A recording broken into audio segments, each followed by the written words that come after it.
Você percebe que quando está aprendendo inglês, você precisa toda hora recorrer a um tradutor e ficar conferindo as palavras? Se sim, esse vídeo é para você.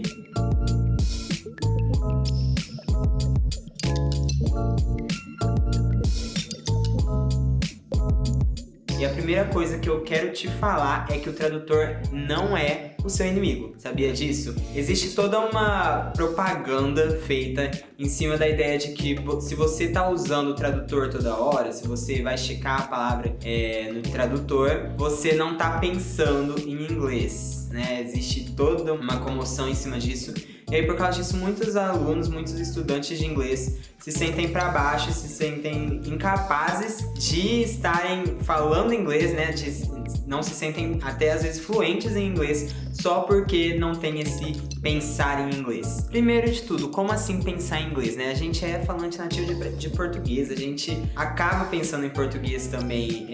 Isso de pensar em inglês é uma coisa que eu quero que você tire da sua cabeça, isso só vai te atrapalhar. E outra coisa, aquela frase, se não pode vencê-los, junte-se a eles. Se o tradutor tá aí, gente, vamos usar ele, vamos aprender a manusear e a tirar o máximo de proveito que essa ferramenta que tá aí disponível pra gente pode nos trazer. Existem muitas maneiras de otimizar o uso do tradutor para você. Você pode aprender muita coisa, inclusive a partir de uma palavra ou de uma frase que você pesquisou no tradutor. O que atrapalha é ficar saindo num copiar e colar desenfreado, colocar um monte de palavras sem contexto, não se atentar ao contexto que o próprio tradutor dá para você. Tudo isso, é claro, vai te atrapalhar. E quem já acompanha a gente já sabe, né? Hashtag contexto é tudo. Antes de continuar falando sobre o tradutor, eu quero te lembrar que é natural quando a gente está aprendendo alguma coisa nova, a gente sentir desconforto. Isso é absolutamente normal, principalmente também se você não tem um professor te acompanhando para te guiar em meio a esse desconforto. Se é o seu caso, você pode assistir esse vídeo aqui de como estudar inglês sozinho, ou aqui. E aí é nesse momento de se sentir desconfortável que a gente acaba recorrendo ao tradutor como uma muleta, não como uma ferramenta, um recurso de pesquisa pra gente. Então, como assim uma muleta? É aquela situação, vê se você se identifica. Você até sabe que aquela palavra quer dizer aquela coisa, mas você tem que dar uma olhadinha no tradutor para ter certeza. Ou, ao contrário, você está escrevendo em inglês, você sabe o que você quer dizer, mas se você não checa no tradutor antes, você acha que você está fazendo errado. Isso aí é quando você não está usando o tradutor para expandir o seu conhecimento, e na verdade você está usando ele como uma muleta, algo em que você se apoia e que talvez você nem precisa mais. E mais um recadinho antes da gente ir para a parte prática. Todo mundo erra, tá? Se você errar, se você esquecer a palavra, se você precisar checar o tradutor sem ser nesse outro contexto que eu te falei, né? Isso não te torna menos fluente em inglês, tá? Fluência não é saber todas as palavras, não é ser um dicionário ambulante, até porque ninguém é. Não é ter um inglês perfeito, até porque a perfeição não existe. Fluência é nada mais que você fluir na comunicação, é você ter a habilidade de falar, de escrever bem em inglês, né? É você ser entendido e você entender também. O inglês é uma língua franca, é uma língua falada no mundo todo, e o objetivo nosso com essa língua é se comunicar, é expandir as nossas possibilidades de comunicação e de troca de cultura, enfim. Então, tenha isso em mente também. Então, beleza, chegamos a essa conclusão que você pode e deve usar os recursos que você tem a seu favor para aprender inglês. A gente está na era digital e tem um monte de dicionário monolíngue, bilíngue, tradutor com contexto, tudo à palma da nossa mão, né, na internet. Então, vamos aprender a usar de uma maneira otimizada para os seus estudos de inglês, o tradutor. Primeira coisa, use o contexto a seu favor. Então, quando você precisar checar uma palavra ou alguma expressão no tradutor, não joga só a palavra solta, porque pode acontecer de ser um sentido que você está querendo exprimir na sua cabeça e o tradutor pegar um outro sentido. Por exemplo, faz o teste. Abre aí o Google Tradutor e joga a palavra left nele, do inglês para português. Ele vai te dar esquerda, a tradução.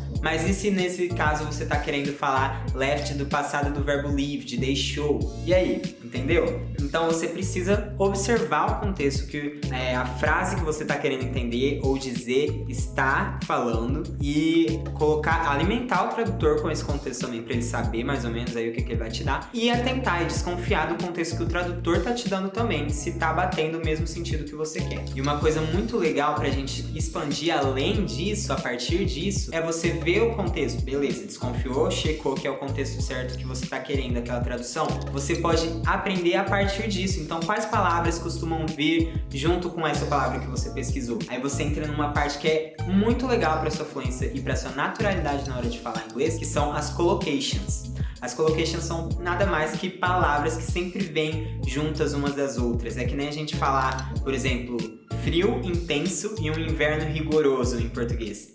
É comum a gente ouvir essas duas palavras juntas, né? Mas e falar frio rigoroso e inverno intenso? Já não é tão comum. Entende? Entende. Mas não é tão natural pra gente, pra nós falantes de português. Então, as collocations, elas trazem essa naturalidade na hora de você falar. Por isso que é legal você observar as palavras que aparecem juntas com aquela que você pesquisou. Inclusive, isso pode ser assunto de um outro vídeo mais pra frente.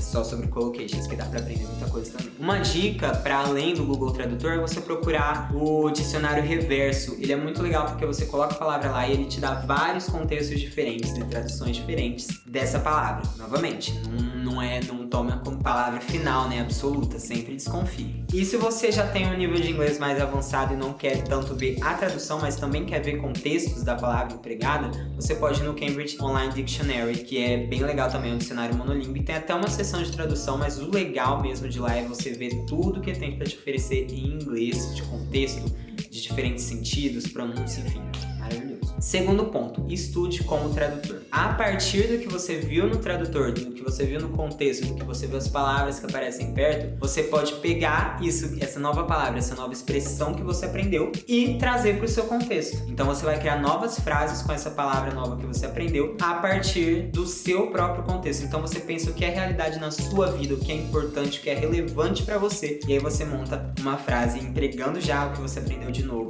nessa frase real importante para você. Por exemplo, tem uma palavra para rotatória em inglês que é roundabout, que eu não sabia o que é, porque, tipo, nunca precisei usar essa palavra, eu não sabia falar em inglês. Mas quando eu tava na faculdade, eu tava tendo uma aula e a minha professora de inglês na aula falou que ela passava todo dia no campus, porque ela trabalhava lá, e ela sempre via essa roundabout, que tinha na entrada do campus, tinha uma rotatória enorme lá. E ela todo dia passava pelo roundabout. E naquele momento, tipo, eu não precisei anotar em nenhum lugar, eu não precisei fazer nada. Ficou comigo, sabe? Porque era relevante pro meu contexto. Todo santo dia eu tava indo pra faculdade, eu passava por aquela roundabout, eu nunca mais esqueci. Foi uma vez que eu ouvi aquela palavra com a minha professora falando, nem precisei fazer nada porque era importante, era real pra mim aquilo. Então, isso é essencial, gente. Torne real pra você o que você aprendeu novo em inglês e aí você não vai esquecer. E é isso aí, obrigado pra você que chegou até aqui. Se você gostou do vídeo, não esquece de deixar a sua curtida, compartilha pra algum amigo também que tá estudando inglês e que vai ser beneficiado com o tradutor a partir